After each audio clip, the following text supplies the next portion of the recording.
جو اصل معجزہ ہے نا سورۃ الفاتحہ کا وہ آخر میں آ رہا ہے، غیر المغضوب علیہم ولا الضالین، غضب کا مستحق ہونے والے اور گمراہ میں فرق۔ اسی طرح ترجمہ کرتے ہیں اردو میں کیسے کرتے ہیں غیر المغضوب علیہم، عام ترجمہ کیا ہوتا ہے؟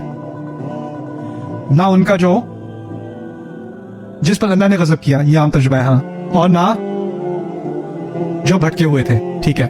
اچھا، جن پر اللہ نے غضب کیا، اللہ کا لفظ یہاں ہے نہیں، المغضوب علیہم۔ غضب جس پر کیا جائے اس کو مغضوب علیہ کہتے ہیں، مغضوب علیہ جس پر غضب کیا جائے۔ بال کہتے ہیں جو راستے سے گم جائے، بال۔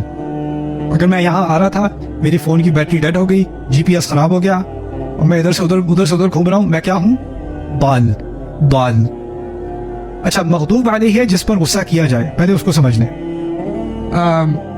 اگر میں کہوں اس لڑکے کو اسکول میں مارا گیا،